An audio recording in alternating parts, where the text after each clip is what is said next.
So let me go way back because I never asked you this question and I'm curious about it. Because it's typically a family tradition. What made you leave the Marine Corps and go and join the Army? Yeah, it's interesting. Well, I joined the Marine Corps when I was 7.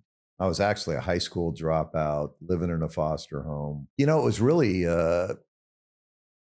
fate, I guess, luck. I did a tour at Camp Lejeune, 2nd Marine Division, went over to Okinawa to 1st Marine or 3rd Marine Division, and had re-enlisted over there. And I went to Marine Barracks, Whidbey Island, Washington. Closed now, but I was there. And I was working as a bouncer in our enlisted club. We had our own enlisted club, the Globe and Anchor Club there. And I was walking through the bar and going to work, and I saw a trifold brochure on one of the tables of a Cobra helicopter hovering above the trees with the mist coming up. I mean, super cool picture. And I asked the guy sitting there, I still remember his name because he was going through the program, and he graduated a few months ahead of me in flight school. It was a guy named Pixley Urix. And I said, what's the deal with that?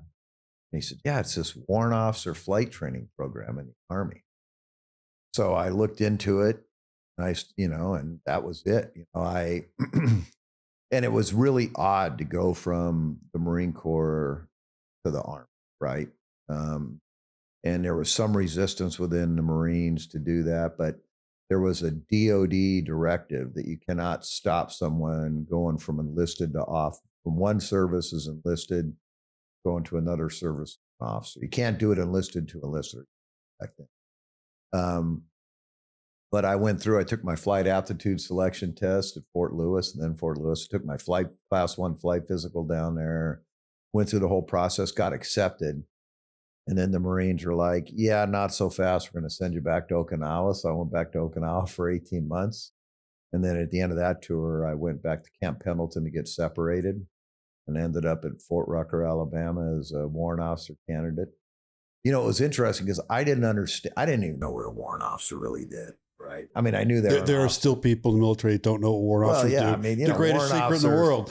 It's like I used to say to the Little Bird gun guys down in B1, I'd say, the warrant officer said, you guys right here, you're proof that poor parenting still exists. But, so I didn't realize what they did, right? I mean, I knew there was a difference, right? But I didn't know what it was. And when I got out of flight school, I went to the 101st. I was flying 60s. And I was the assistant ops officer in our company, Medevac. I was flying Medevac.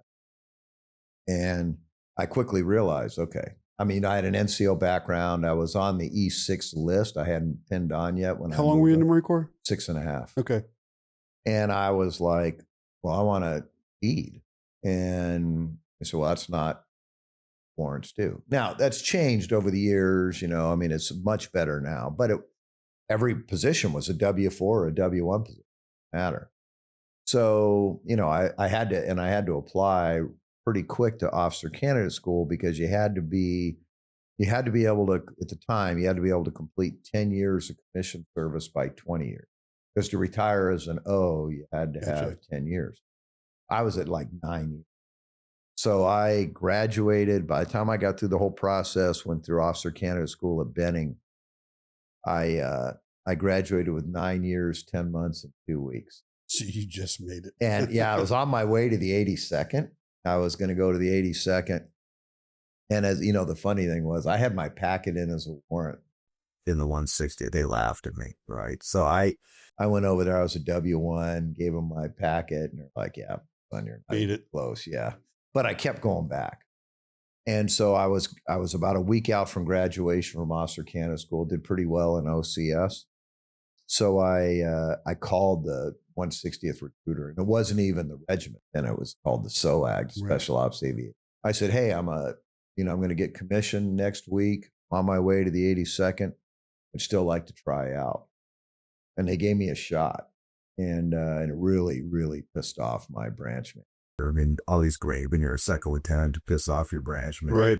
He called me up and like chewed my ass because he had moved me from going to Korea to going to the 82nd.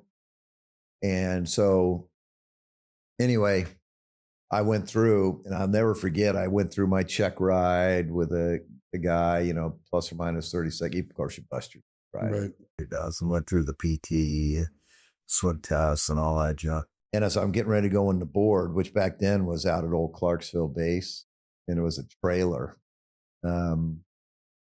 As I was getting ready to go in there, the recruiter said, "Hey, look, we're not going to take you.